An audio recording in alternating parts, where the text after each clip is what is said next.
selama 1000 tahun lamanya. Dan setelah selesai masa kerajaan 1000 tahun di sorga, seluruh umat berdosa yang durhaka tersebut akan dibangkitkan kembali. Lalu, iblis akan mengumpulkan orang-orang durhaka dari keempat penjuru bumi yang telah dibangkitkan itu, dan kemudian akan memimpin mereka untuk berperang. Peristiwa ini dikenal dengan istilah Gog dan Magog. Dalam peristiwa Gog dan Magog, umat durhaka yang dipimpin oleh iblis akan berperang melawan Yesus dan para umat kudus yang akan turun bersama dengan sorga Yerusalem baru. Dan lokasinya sepertinya mungkin akan terjadi di kota Yerusalem yang berada di bumi ini. Tetapi api dari sorga akan turun untuk membinasakan seluruh umat durhaka beserta iblis dan para pengikutnya, yaitu sepertiga malaikat jahat yang telah menjadi roh-roh setan. Mereka akan dibakar oleh lautan api dan belerang yang menyala untuk beberapa waktu lamanya hingga akhirnya lenyap.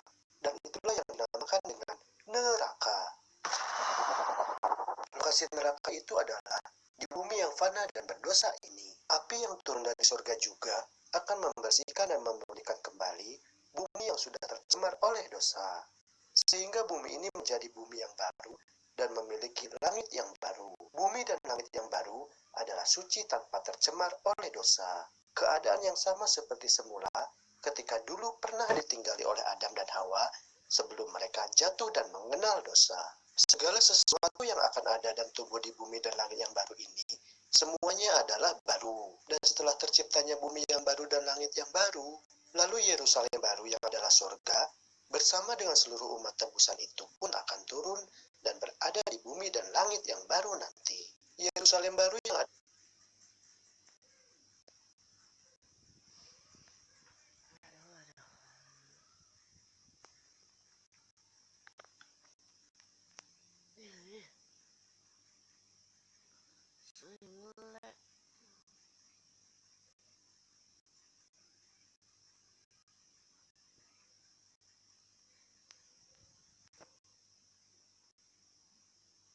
jadi ibu kota di bumi dan langit yang baru.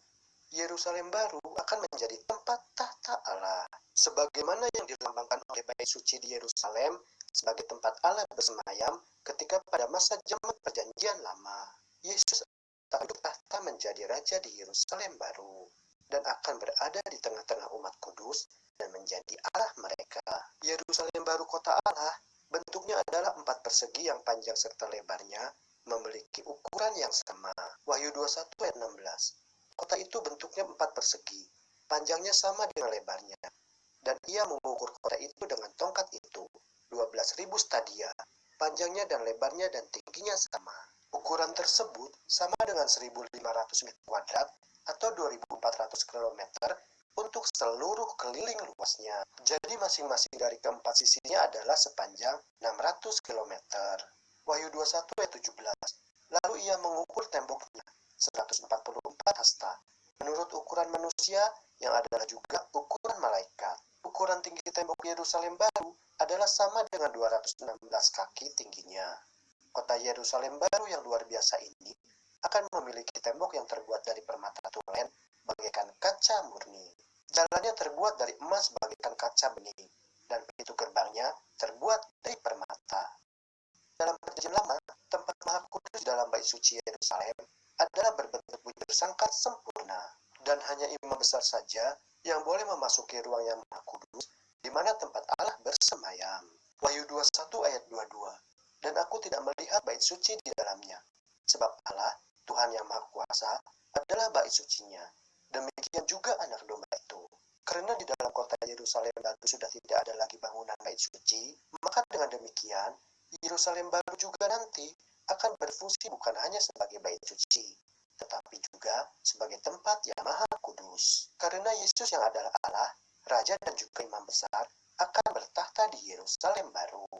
Tetapi bedanya di kota Yerusalem baru nanti, semua umat kudus akan dapat dengan bebas memasuki kota Yerusalem baru sebagai ibu kota surga dan tempat tahta Allah berada. Wahyu 22 ayat 1. Lalu ia menunjukkan kepadaku sungai air kehidupan yang jernih bagaikan kristal dan mengalir keluar dari tahta Allah dan tahta anak domba itu. Ayat tersebut mengingatkan kita kepada sungai yang mengalir di Taman Eden atau Firdaus pada zaman Adam dan Hawa ketika mereka belum berdosa. Di kedua sisi sungai yang ada di Yerusalem baru, juga terdapat pohon kehidupan yang daunnya digunakan untuk menyembuhkan bangsa-bangsa. Penyembuhan di sini maksudnya adalah bukan berarti di surga itu ada penyakit, sebab di dunia yang baru nanti tidak akan ada penyakit. Maka hal itu menunjukkan bahwa itu adalah penyembuhan luka dalam hati manusia yang disebabkan oleh halangan yang memisahkan manusia dari segala zaman, sehingga umat kudus akan memperoleh kehidupan yang abadi. Dan pada saat itu, semua orang dari segala bangsa telah menjadi warga negara surga dan jadi anggota keluarga Allah. Wahyu 21 ayat 23. Dan kota itu tidak memerlukan matahari dan bulan untuk menyinarinya, sebab kemuliaan Allah meneranginya, dan anak domba itu adalah lampunya. Wahyu 22 ayat 5.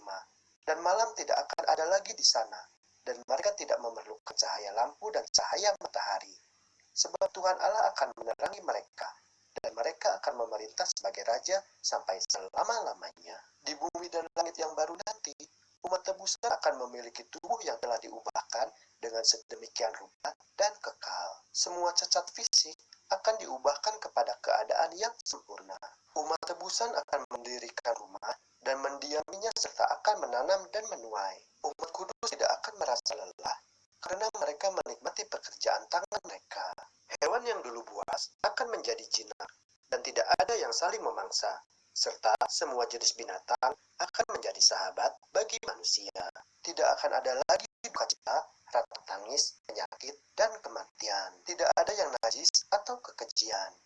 Juga tidak akan ada lagi laknat. Di kerajaan surga bumi yang baru dan langit yang baru nanti juga, umat tebusan akan bertemu dan bersahabat dengan Abraham, Ishak, Yakub, dan juga dengan tokoh-tokoh hebat yang diceritakan dalam Alkitab. Seluruh umat kudus di surga akan dapat saling mengenal satu sama lain dengan orang-orang yang mereka pernah kenal sewaktu hidup di bumi yang lama. Misalnya seorang anak akan mengenali orang tuanya, dan begitu pula sebaliknya.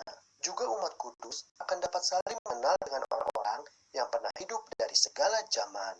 Umat kudus akan hidup damai dan penuh dengan sukacita. Karena semua perkara lama yang menimpa ketika kita hidup di dunia ini, semuanya akan dihapuskan dari ingatan. Yesaya 32 ayat 18. Bangsaku akan diam di tempat yang damai, di tempat tinggal yang tentram, di tempat peristirahatan yang aman. Bumi dan langit yang baru akan menjadi sorga bagi umat kudus. Sedangkan Yerusalem baru yang turun dari sorga akan menjadi ibu kotanya dan sebagai tempat tahta Allah di mana Yesus akan menjadi raja bagi umat tebusan. Dan umat kudus akan hidup kekal di kerajaan sorga untuk selama-lamanya.